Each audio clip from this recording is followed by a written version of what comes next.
apakah Imam Ibnu Hajar Al-Haytami juga terkena prank, bisa ditipu, diapusi, dikibuli oleh Ba'alawi.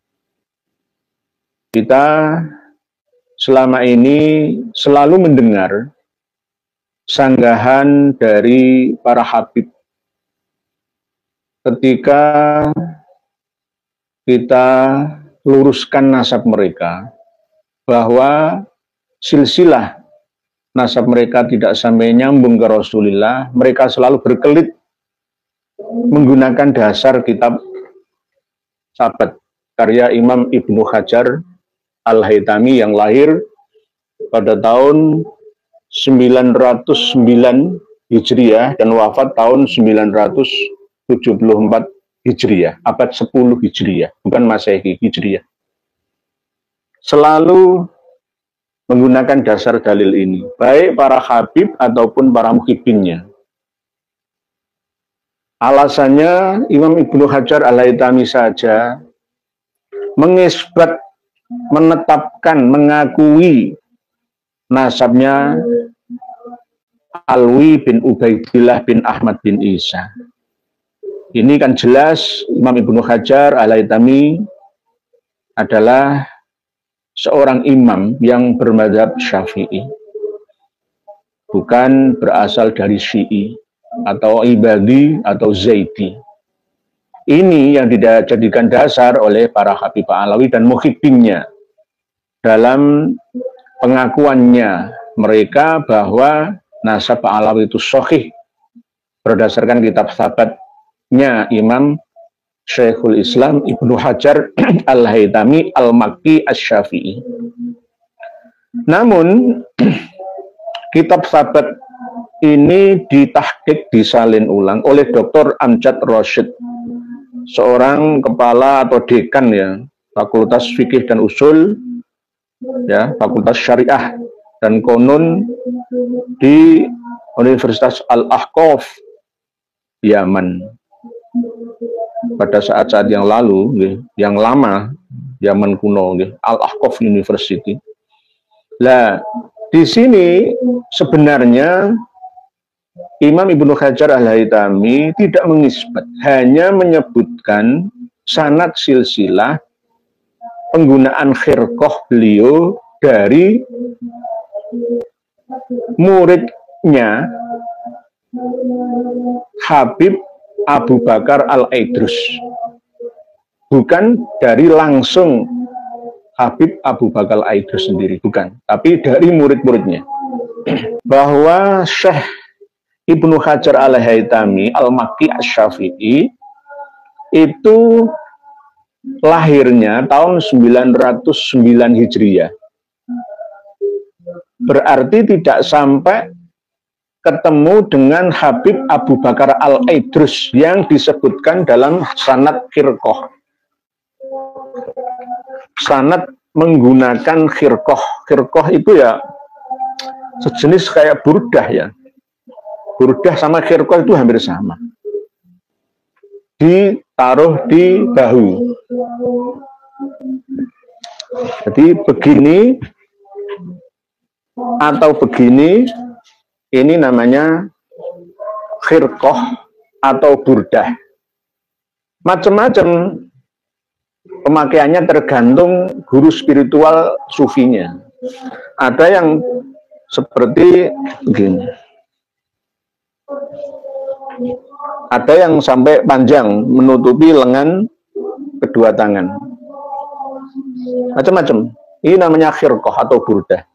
Burdah itu bukan berarti syairan burdahan itu enggak. Ya itu kan karena saking cintanya seorang ahli tasawuf pada nabinya, akhirnya mengarang kitab burdah. Maulaya sholli wa sallim daiman abada ala habibika khairil khalqil kullihimi huwal habibul ladzi turja syafa'atuhu likulli hawlim minal ahwali muqtahimi ya rabbi bil mustafa balligh maqasidana waghfir lana ma madha ya wasi'al karami.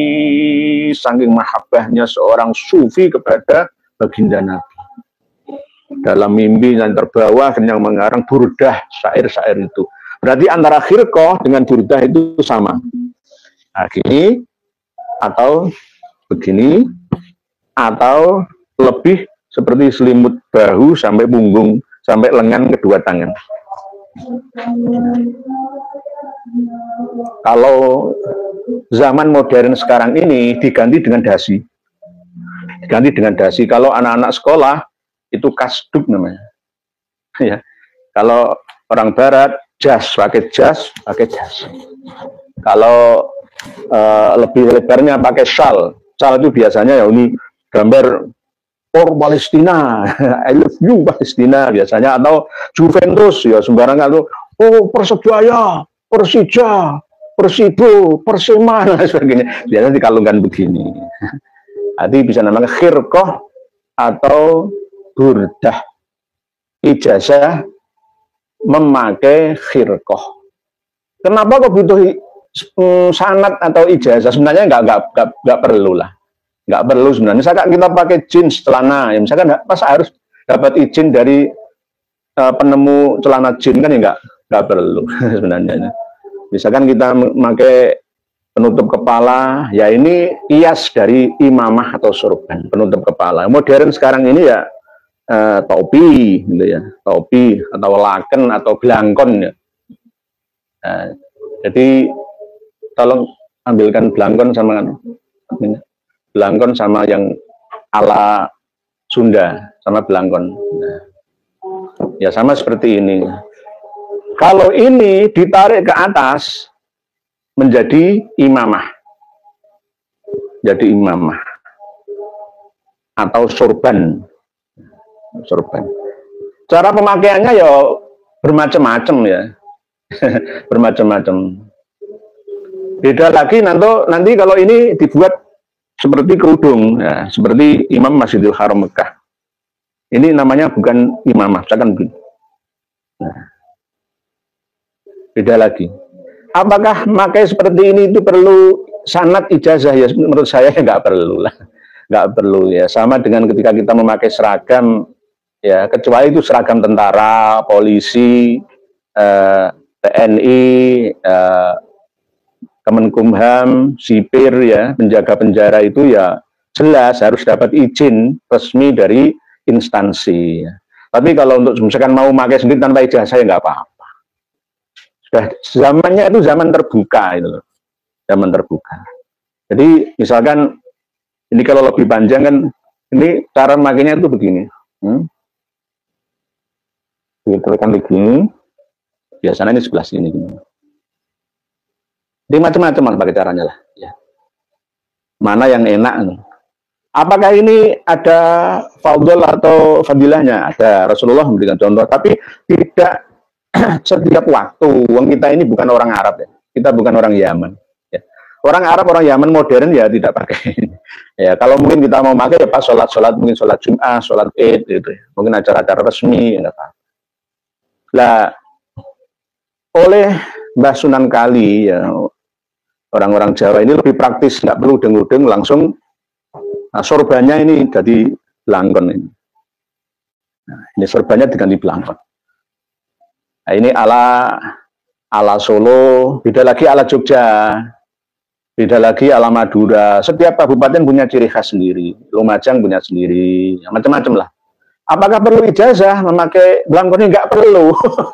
Zamannya sudah zaman terbuka. Pokoknya pantas dan seneng.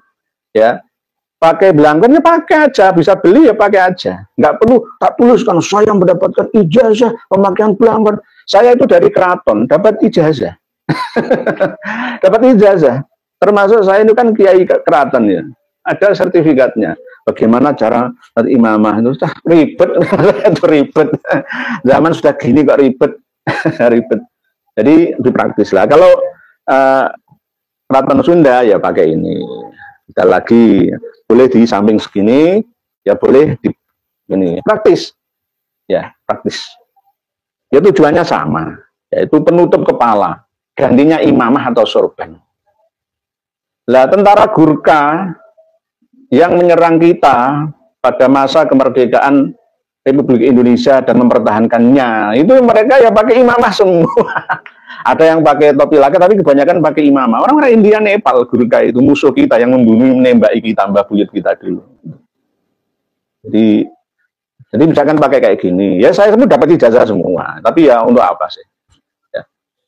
Ya sebenarnya ya ada fadilahnya, tapi ya dalam waktu-waktu tertentu saja.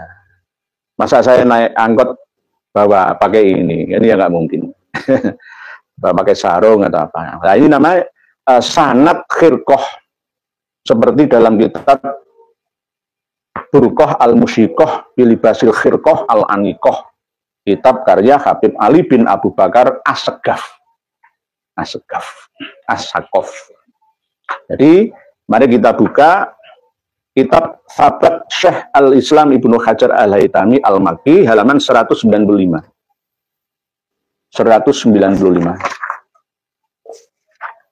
At-Tasi'ah, yaitu tentang urutan sanad-sanad memakai khirqah dari guru-gurunya Ibnu Hajar Al-Haytami.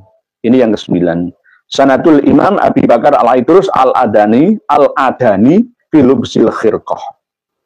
Al-Adni itu juga bisa Aden, kota Aden, Yaman.